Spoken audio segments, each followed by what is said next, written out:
Hello, accountability buddies. I'm Les, and this is another episode of Less is More Healthy. Coming to you from the beach. I have the day off. I've had a couple of days off. This is my last day of vacation, and unfortunately, I got to go back to work tomorrow.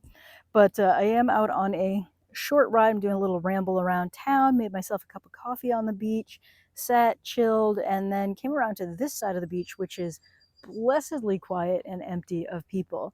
I can feel the temperature rising out here.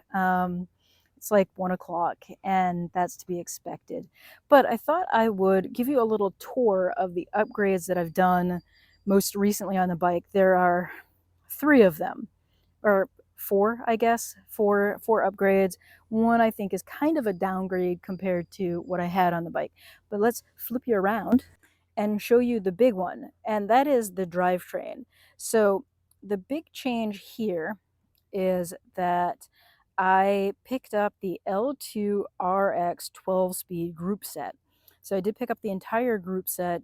So it's a front and rear derailleur and brifters. So this is a 12-speed.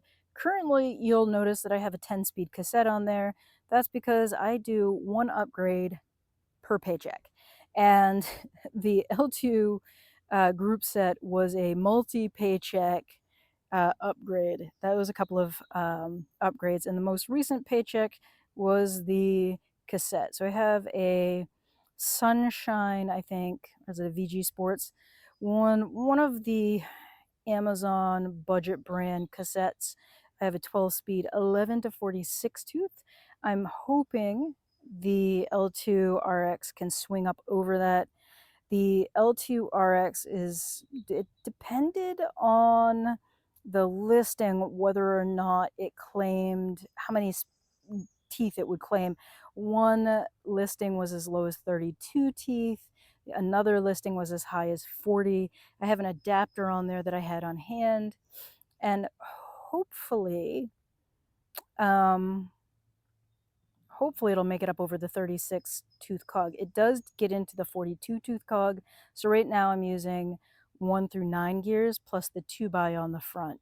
And you'll notice that I have the original R2, L2 R2 front derailleur. That's because I accidentally ordered the braze-on version of this setup instead of the clamp-on version. And I have a clamp in my shopping cart ready for my next paycheck. So that I've got a couple of other things that are going to go along with that for my next upgrade. So the next upgrades will be tiny little things like that. And a tiny little upgrade is in this inside the rear tire, which you can't see. I switched over to a budget branded TPU tube. Now, that is something I had on hand because I participate in the Amazon Vine program, and I got it for free to review. So far, I'm really happy with the TPU tubes. I picked it up on a whim. I picked up a pair of them, and when I accidentally user errored and popped the Kenda tube that was in there when I was installing an adapter. We won't go into that. That was all on me. So that little adapter thing. Anyway, I put in the TPU tube. It's been fantastic. It's significantly lighter than the old tube. It's really nice. It's functioning phenomenally well, and I like it a lot. The handling is really nice. I'm gonna switch over to a TPU tube in the front tube as well, and then I'll just have the old tubes on hand in case of emergency. I also have a pair of TPU tubes thrown into my center bag for emergency purposes, and yeah, I'm totally sold on the TPU tubes. They're just great. You will also notice I moved my toolkit here when I had it under there. It's been super dusty and polleny, and every time I pulled out that toolkit for whatever reason, I started sneezing my ass off. So just decided that maybe I'd get a little less pollen on it if I put it up under my butt instead of behind the tire. So it is a little less grimy and dusty than it was under the front tire. I mean, I know I'm going to get some dust and whatnot on it up there, but so far so good. So far so good.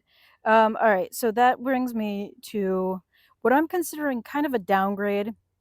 So I was riding the Surface RX women's saddle, which is a saddle that kind of moves with the body a little bit.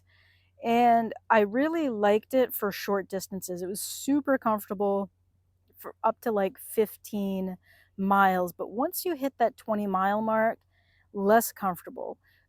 This saddle I rode for over 30 miles and it's pretty comfortable. It's not the most comfortable. I think I need to do a little more work. I do have the nose tipped down a little bit. I have it slid as far forward as it should be, but it's still feeling a little off to me. And I just think part of it is I need a saddle that is like this, that is super wide, right? Like I need a wide saddle. I got hips. Um, and then I need something with a shorter nose, because this is, yeah, it's penetrating. Not really. Well, it's like pokes up into my fat. So I think I need a shorter saddle, and I don't know. We'll figure that out over time. I do have. I'm looking at a Terry butterfly saddle that is rated for trekking, and long distance riding. So it feels a little like overkill to spend $150 on a saddle going on a $250 bike. But that is that I don't know. I guess I'm just going to be okay with that. I'm going to be okay with the idea that I am spending an astronomical amount of money on upgrades to the bike. Um, which, those are an investment. And if I were to turn around and sell this bike, I know I'm not going to get $250 for it. They go for like $100, no matter what the upgrades are. So I would strip all of the parts off of it and put the original parts back onto it if I were going to sell it. Probably won't. I actually really love this bike. I'm really enjoying this bike. So that brings me to my next upgrade, and that is the Satori bars. So these are Satori Firebird bars. They are a riff on, I think it's Redshifts kitchen sink bar setup. And not gonna lie, these are the right width for my shoulder. So as I'm riding, I can put a hand here, I can put a hand here, I can put my hand up here and ride, and it's super comfortable. Please excuse my shitty wrapping job with the bar tape. As after I wrapped it, I moved the brifters around a little bit, and it has done a number on my wrapping, which was not good in the first place. I really gotta that's another thing that I've got in my Amazon shopping cart is a new thing of this bar tape. I really like this bar tape. So I did a good job on the left side, terrible job on the right side. So I'm going to rewrap these bars, obviously, but also I was going to reuse the original bar tape, but it wasn't long enough, and I didn't have enough of this bar tape either. I just happened to have leftovers, so I wrapped them with the leftovers. It's been fine. But again, like these bars are right for my shoulder width because they're narrow. They give me multiple points of contact as I'm riding. They were great on the 30-mile ride I did.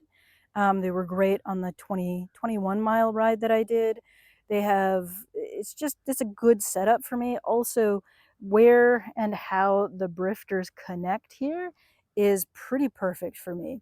Then you've got the kitchen sink area here, which gives you lots of points to connect things. And I like having the light out here. Not a big fan of where my um, camera mount is here. I don't like having the camera mount out here. I prefer having it in a little further.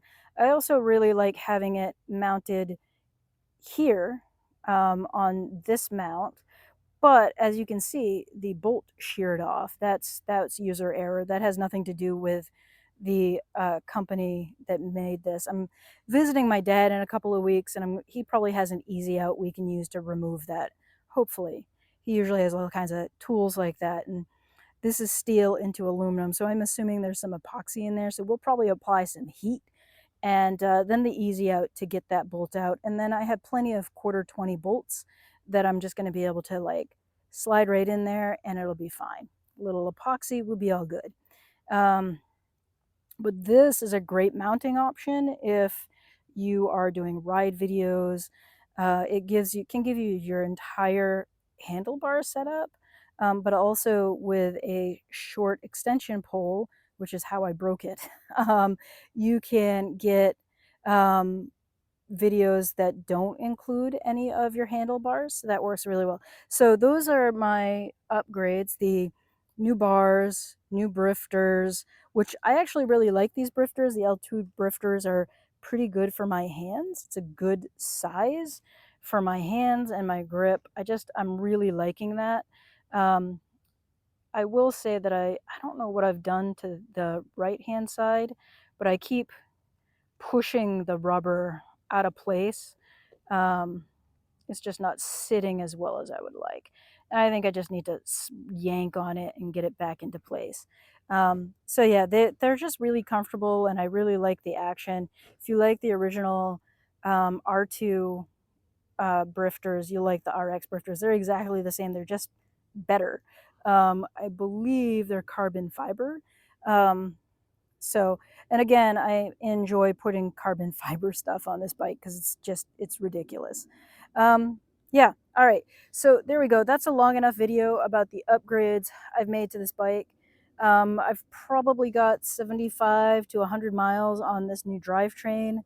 Really looking forward to get that 12-speed cassette on there and get the full range of the 12 speeds with the RX, and just really enjoying it. Anyway, with that, I'm going to say thank you for being here. Thanks for subscribing to the videos. Thanks for all of the comments. I really enjoy the engagement. And go ride your bike. Thanks and bye.